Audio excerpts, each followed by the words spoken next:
सकता है और लड़की इस उत्पीड़न को रोकने और मदद लेने के लिए क्या कर सकती है।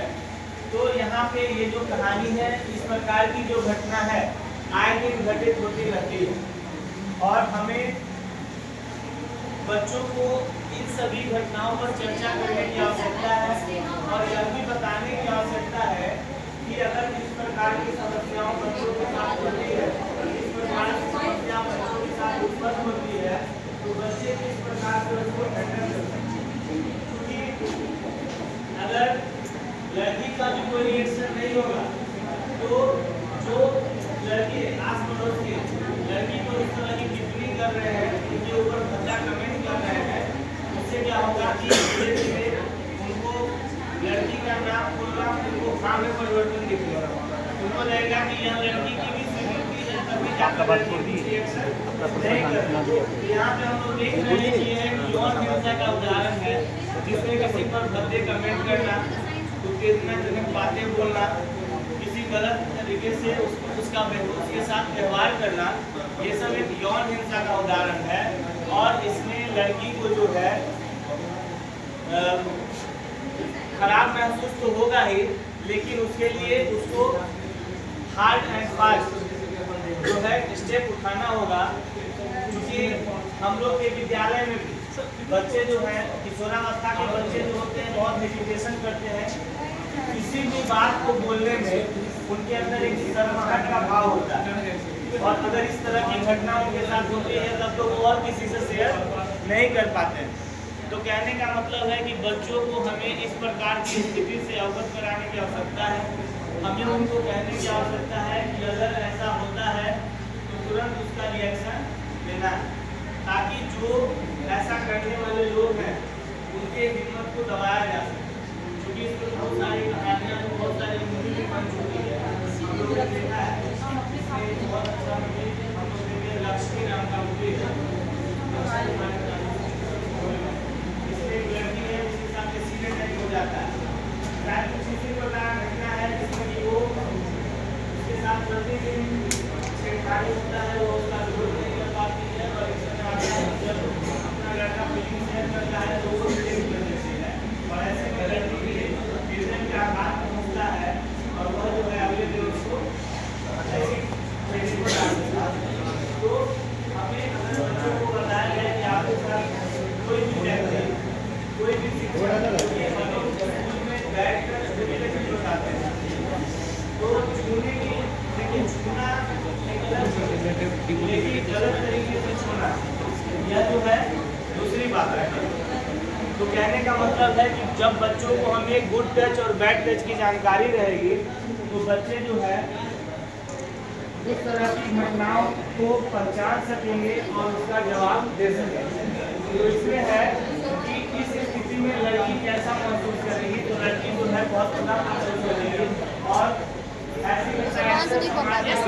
डालिएगा क्या मैडम? हमें अपने साथ की समस्याओं को साझा करने की आवश्यकता है।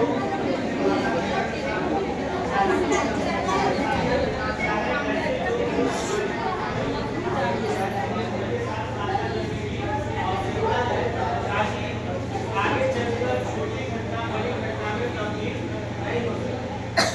तो लड़की को उत्पीड़न को रोकने और मदद देने के लिए अपने शिक्षक, माता-पिता, अपने बड़े भाई बहन का सहयोग ले सकते हैं। कहानी की हम देख रहे हैं जिसमें कि हमें दिख रहा है कि श्याम अपनी पत्नी मीना से बहुत प्रेम करता है और उसका बहुत ध्यान रखता है, उसे शॉपिंग लेकर जाता है और मेला घुमाने लेकर जाता है। एक दिन खाने में गलती से ज्यादा नमक पड़ जाती है तो श्याम अपनी पत्नी को थप्पड़ मार देता है। क्या यह हिंसा है? अगर यह हिंसा है तो ऐसे क्या करना चाहिए और ऐसा हिंसा क्यों घटित हुआ, इसके पीछे क्या कारण होता है? तो यह एक हम देखते हैं कि यहाँ पे इस व्यक्ति के अंदर एक पुरुष प्रधान का सोच है, जो पितृसत्तात्मक समाज, उसकी भी उसके भावना में, उसका जो पितृसत्तात्मक समाज उसके भावना में निहित है। साथ ही साथ यह एक प्रकार का घरेलू हिंसा भी दर्शाता है। घरेलू हिंसा जो होती है वह महिलाओं के साथ मारपीट या गाली गलौज या अन्य भी बहुत सारी घटनाएं होती है। तो घरेलू हिंसा को रोकने के लिए सरकार ने कानून भी बनाया हुआ। 2007 में महिलाओं के लिए कानून बनाया गया कि अगर आपके साथ घरेलू हिंसा हो रही है तो आप जो है संबंधित थाने में थाने में या महिला आयोग महिला हेल्पलाइन नंबर पे कंप्लेंट कर सकते हैं, महिला आयोग में उसकी शिकायत कर सकते हैं। तो हिंसा के कई रूप हो सकते हैं। इसमें अभी हम लोग जितनी भी कहानी देखे हैं, इसमें हम लोग देखे हैं पहली कहानी क्या था, कोई बता सकते हैं? पहली कहानी जो हम लोग देखे हैं, पहली कहानी हम लोग देखे जिसमें शिक्षिका जो है बच्चे के साथ जो शब्द का उपयोग करती है जिससे बच्चे के भावनात्मक चोट पहुंचती है। तो इसमें देखते हैं कि पहली कहानी जो है वो एक भावनात्मक हिंसा का उदाहरण प्रस्तुत करता है। और भावनात्मक हिंसा तब होती है जब कोई व्यक्ति जानबूझकर किसी अन्य व्यक्ति के साथ ऐसा करता है जिसके परिणाम स्वरूप उसकी भावनाओं पर चोट पहुंचती है। और जैसे किसी को धमकाना, शब्दों से उसका उत्पीड़न करना, शब्दों से उसका मजाक उड़ाना, अभद्र भाषा का उपयोग करना। तो इस प्रकार के कृत्यों को हम लोग भावनात्मक हिंसा का नाम देते हैं। उसके बाद दूसरी कहानी हम लोग देख रहे थे।